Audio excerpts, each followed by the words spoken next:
Sebelumnya, saya sudah membuat konten dalam bentuk video pendek tentang kisah klien saya yang mana suami dan 5 orang anaknya dibeli sama pelakor. Jadi, kebetulan pihak ketiga dari sisi suami ini cukup kaya, memiliki perusahaan sendiri yang bergerak dalam bidang tekstil dan memiliki puluhan restoran yang tersebar di area tempat tinggalnya. Nah, kemudian dalam proses berbisnis ini, suami klien menjadi sering bertemu dengan pihak ketiga. Banyak berdiskusi tentang pekerjaan, bisnis, kemudian menjadi nyaman karena sering jalan berdua-duaan. Memang yang namanya setan penghancur rumah tangga yang masuk melalui celah syahwat ini luar biasa. Dari pertemuan yang intens, memunculkan kenyamanan, hingga terjadilah perselingkuhan itu. Suami klien ini tidak kaya. Mereka hidup sederhana dengan 5 orang anak. Tapi justru daya tarik suami klien ini yang begitu kebapaan membuat pihak ketiga klepek-klepek hingga rela jor-joran memberikan hartanya pada suami klien dan anak-anaknya. Saya sudah nggak bisa berkata-kata, Mbak. Hati saya begitu sakit, pedih, dan saya hampir putus asa sampai akhirnya saya bertemu Mbak Meida. Kata klien saya melalui telepon ketika saya memberikan bimbingan spiritual pada beliau. Jadi, dari kisah klien saya ini, kita belajar, Bu, bahwa zaman sekarang ini yang namanya pelakor tingkahnya sangat random. Mereka tidak hanya mengejar harta dari pria, tapi juga haus akan sentuhan emosional. Coba Ibu perhatikan di sini.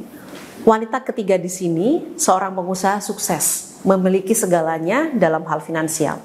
Tapi kebetulan dia ini janda 2 anak, sehingga sudah lama sekali dia tidak disentuh lahir batin oleh pria. Karena kesepian, tidak pernah lagi mendapatkan perhatian, sentuhan, dan kenyamanan dari pria dewasa, akhirnya datanglah suami klien. Yang awalnya tidak ada niat mendekati, apalagi selingkuh. Tapi mungkin saja perhatian dan kepedulian sepele yang diberikan suami klien ini mampu membuat wanita ketiga baper. Ya namanya wanita, Bu, kita ini kan apa-apa pakai perasaan ya. Orang perhatian sedikit, kita anggap peduli dan sayang. Padahal memang sudah sewajarnya mereka ini ingin mengingatkan kita. Tapi baper ini tadi membuat pihak ketiga jadi tertarik hingga kemudian dia terus mendekat, memaksa suami klien serta anak-anaknya untuk menyukainya balik. Caranya dengan membeli mereka melalui harta. Suami klien diminta resign dari pekerjaannya, kemudian diangkat sebagai direktur di perusahaan pribadi pelakor. Anak-anak klien yang jumlahnya ada 5 ini tadi, satu persatu dibelikan kendaraan roda 2. Sedihnya lagi, Bu, anak-anak klien ini menerima apa yang diberi oleh pihak ketiga, bahkan tega meninggalkan sang ibu demi hidup nyaman. Ya mau gimana lagi, Mbak Meida, saya ibu rumah tangga, tidak bekerja, tidak bisa membahagiakan anak-anak saya dengan dunia, ungkap klien saya. Nah, akhirnya dalam kondisi seperti ini, hal pertama yang saya berikan pada klien adalah membantu beliau mengobati luka batinnya. Sakit hati, sedih berlebihan, marah, kecewa yang klien rasakan terhadap suami dan anak-anaknya ini harus diobati lebih dulu sebelum klien ikhtiar memutuskan suami dengan selingkuhannya.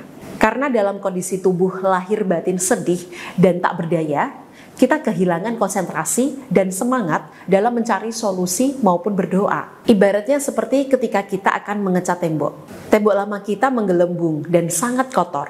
Dalam kondisi seperti ini, kita bisa langsung mengecat ulang, tapi tentu cat baru kita akan mudah mengelupas serta tidak bisa menempel sempurna. Jadi saat kita ingin mengecat tembok dengan cat baru, maka hal pertama yang perlu kita lakukan adalah membersihkan cat lama pada tembok tersebut. Kita kelupas, kita bersihkan, baru kita cat ulang. Sama halnya dengan kasus klien saya ini. Sebelum ikhtiar memutuskan suaminya dengan pelakor, kita bersihkan dulu batinnya dengan cara mengobati sakit hati dan kecewa beliau. Alhamdulillah, beliau bersedia untuk ikhtiar melalui terapi detoks batin mandiri. Dalam terapi detoks batin mandiri, klien mendapatkan 3 hal sekaligus. Pertama, rekaman seminar online di mana Ibu akan mendapatkan bimbingan dari saya secara langsung, cara memaafkan suami dan melepaskan dendam. Rekaman seminar online ini berdurasi kurang lebih 3 jam yang bisa Ibu tonton berulang-ulang agar hasilnya Ibu bisa lebih cepat move on dari rasa sakit hati yang diakibatkan suami. Kedua, Ibu akan mendapatkan audio, meditasi, ikhlas, dan lapang hati khusus untuk membantu menyembuhkan luka batinnya yang disebabkan oleh masalah rumah tangga. Audio meditasi berdurasi kurang lebih 30 menit ini ada bimbingan suara saya juga yang perlu Ibu dengarkan tiap malam sebelum tidur. Insya Allah bisa membuat hati Ibu lebih tenang, ikhlas, dan damai.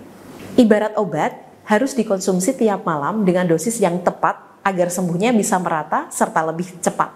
Ketiga, Ibu akan mendapatkan buku 30 hari memaafkan suami yang dikirim langsung ke alamat Ibu. Buku ini berisi langkah-langkah konkret, sikap keseharian yang harus Ibu lakukan selama 30 hari ke depan agar Ibu mampu menjadi pribadi baru yang lebih kuat, tangguh, serta tidak mudah tersakiti lagi ke depannya. Alhamdulillah, sampai dengan hari ini, klien masih mengikuti bimbingan terapi detoks batin dan perlahan-lahan sudah mampu mengontrol emosinya. Nah, bagi ibu-ibu yang mengalami kasus seperti klien saya ini, saran saya bisa ikhtiar melalui terapi detoks batin. Karena sakit hati dan semua emosi negatif yang terus ibu simpan bisa mengkristal dan menjadi penyakit fisik. Jadi, hati-hati ya Bu. Untuk pendaftaran terapi detoks batin mandiri, silahkan ibu bisa hubungi nomor konsultasi di 085 86 7777 797 atau klik chat WhatsApp otomatis di bawah ini.